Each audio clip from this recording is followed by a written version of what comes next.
Hey guys, Scott and Nate from Play Your Court. Today we're going to show you how to return the kick serve. Alright guys, today we were talking about how to return the kick serve. This is slightly higher instruction because at a lower level you're just not going to see a lot of kick serves, so you don't need this information. This video is for players with a Play Your Court rating of 70 and up. If you're not in the community, definitely click the button in the link below and check it out. So there's kind of three basic ways to return the kick serve. We're going to cover all three of them here. You want to just dive right in? What's number one? All right, guys. So number one, we're actually going to list what we would consider the easiest to the most difficult. There's probably more than three too, but the three that we want you to know about, right?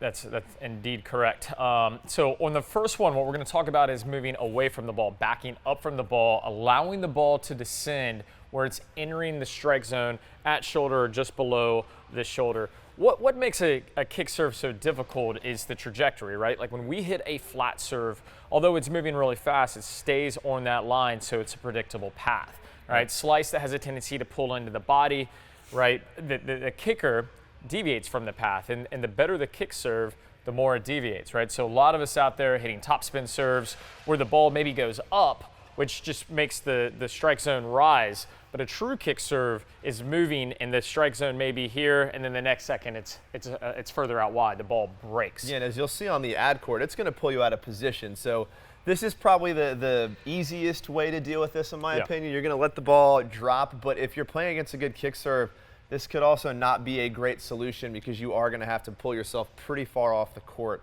to let a kick serve drop and return it, right? That's, yeah, at the highest level, we don't see this as much because you are giving up a tremendous amount of court position. We do see Nadal do this. We see Dominic Thiem doing it.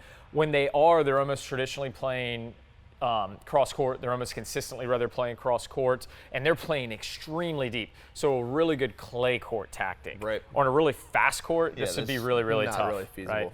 All right, so let's jump right into it. We're going to show you exactly what this looks like, and what I want you to pay attention to is the outer foot. For this case, we're going to show you the backhand over the forehand. We're going to talk about the forehand in a minute, but let's start with the backhand because that tends to be where most kick serves are located. All right, in the first demo here, what you're going to see is that I'm using a unit turn, but along with my unit turn, I'm getting the outer leg, the left leg, to track with the shoulders and moving diagonally.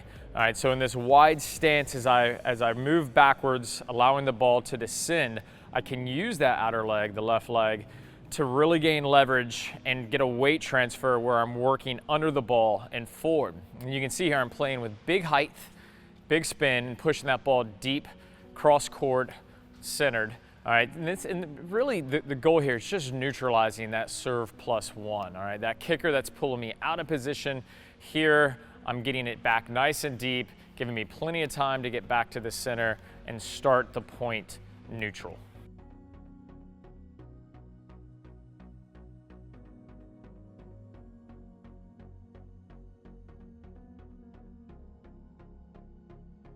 In this variation, you can see I'm stepping around the backhand and centralizing the forehand. The opponent oftentimes, when they're looking to hit a kick serve, they're looking to find the weaker side of the backhand, and this can be predictable. But you've got to move relatively quick. You've got to take a little bit of a chance and move early to this particular ball. By centralizing the forehand, you're looking to play more offensive. If you get a little jammed up, you could play neutral, but this is definitely more offensive than the backhand. Because we're playing the ball in front of us, we have more leverage on that forehand side, getting the arm around and finding forward momentum.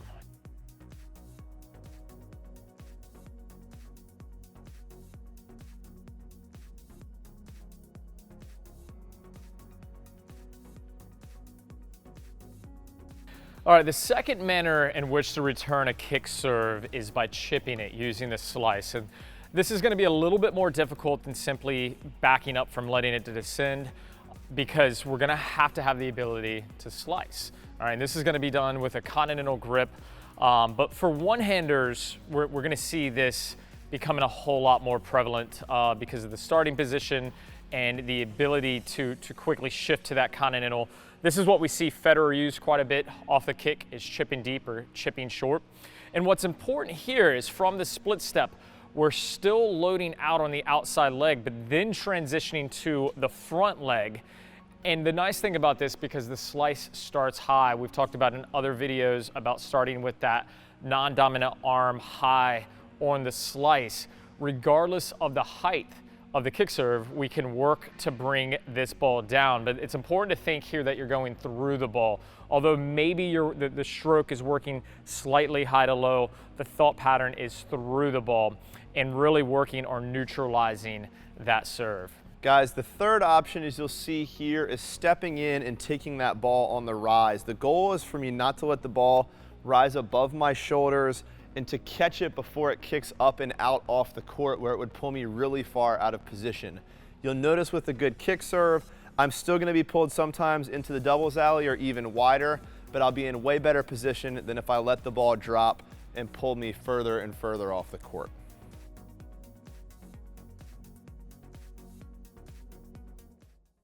All right, guys, so that is the 3 variations on how to return the kick serve. In our opinion, the easiest to the most advanced. And something Taking it on important the to note. rise is hard, so don't be too hard on yourself. If you can't do that yet, it's all right. You're gonna master just one of these. You don't have to be perfect at all. That's right. Like, just find one that that's suitable, get you back to neutral. And if you can get all 3, that's great, because then you can have variation and really keep the server off balance. Important to note with that on the rise serve is the footwork pattern. We'll put a link in below, but it's really important to use the leverage from that outside leg into the inside leg. So if you're not familiar with that and you're looking to learn to take it on the rise or improve that on the rise, make sure you check out the link below. For sure. Guys, hope this instruction helped. It is for a slightly more advanced level of player. A lot of the stuff you see here on YouTube is just kind of generic for a broad skill level range. What we did inside the Player Court community is we create custom video coaching based on your skill level. Obviously, beginners don't need the same instruction as Division I college tennis players. Typically on YouTube, everything's kind of more generic. So check out the community. Range. You'll get the custom video coaching you need. We also help you meet local players in your area to play more tennis. So give that a look. Also, if you like this video or Nate's face, it's his favorite thing to say.